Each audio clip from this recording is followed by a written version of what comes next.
Good evening, Mr. Daines. Hey, Mike. Let's talk about the federal debt a little bit. You said we must attack the national debt without raising any revenue or taxes on anyone. If that's so, we're going to have to make some significant cuts in social defense or other programs. As you know, Montana is a major recipient of federal funds. I'm wondering if you could tell Montanans tonight 3 cuts that we would make that would directly affect them.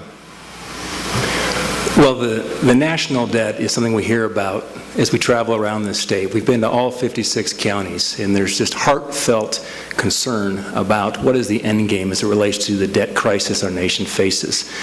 We are not going to get out of this debt crisis through spending cuts alone. It's going to be a combination of reductions in spending with a growing economy. You can't get at it just with one or the other. It's going to have to be both. Historically, when the nation has had a robust economy, we've had a much better balanced situation as it relates to spending and revenue. A couple areas that come to mind that we could use some reductions in. The EPA has grown 131% since 2008. I think there'd be some room for some reductions there. The Department of Energy, you take a look at the Solyndra situation and so forth. To think that we can't find a way to cut some costs there, I think there's some possibility.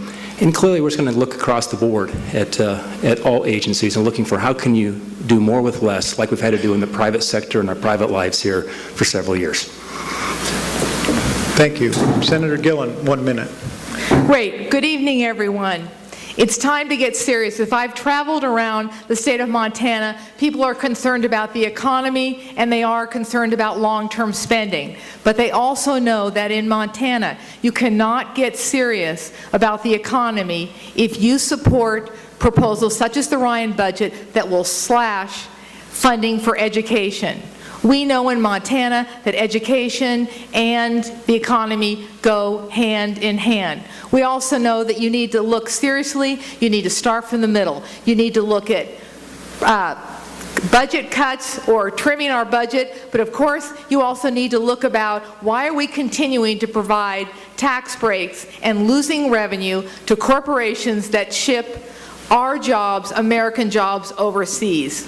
We know that there's a combination of things that we can do to get the economy back on track, and like all Montanans, we're always willing to do our fair share, but we need to cut out the things that we know are just giving tax breaks to people who are shipping jobs overseas. And Mr. Daines, 30 seconds. Yeah, as someone who has spent the last 28 years in business, the last 12 in Bozeman there, we've actually created 1,100 jobs in Bozeman. When I joined the company, we had 100 employees. Now we have 1,100. I can tell you that this is not the time to be talking about raising taxes on small businesses and medium-sized businesses.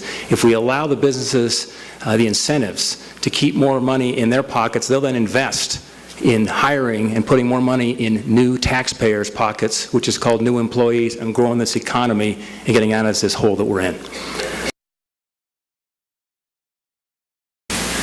Ms. Gillan, I'd like to go back to my first question when I asked about budget cuts.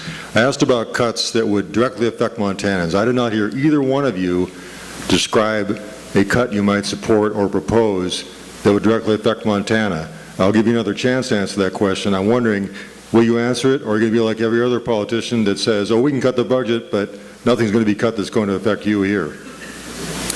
Well, Mr. Dennison, I'd like to echo back to, during my 16 years in the Montana legislature, I was very proud that I was part of fiscally responsible budgets. In fact, during the last 3 sessions, we actually had additional resources.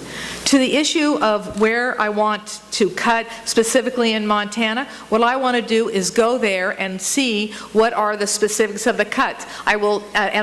The reason that we're talking about this is that we know in Montana there are less than 1 million of us.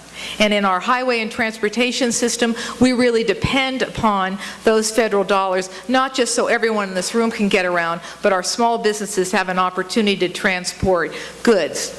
You know, one of the areas I will firmly cut and work on is anything that I identify as waste and fraud that affects Montana. And we know that some of the administrative costs when agencies work in silos and don't work together. So let's look at how we can coordinate better the agencies that provide funding and programs in Montana, and that's a good place to start. Thank you. Mr. Daines for 1 minute. Mike, I'll give you a specific answer to your very specific question. The farm bill that is currently on the floor of the House has been cut billions of dollars since the last farm bill that passed. That will directly affect Montana farmers. To the credit of the farm and the ag community here in Montana, they've looked at the farm bill, recognizing that, realize 80% of that farm bill is the SNAPS program, 20% relates to agriculture production.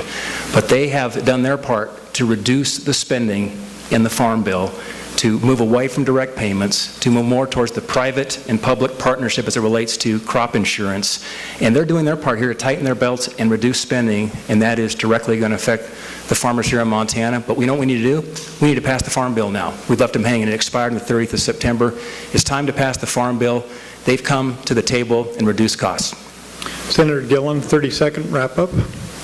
You know, the Farm Bill is an excellent example of the gridlock that is going on in Washington.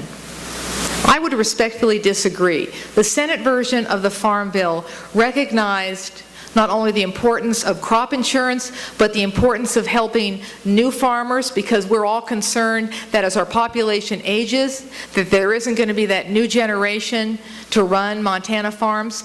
It's my understanding that those important programs that affect our farmers in Montana was cut out of the House program.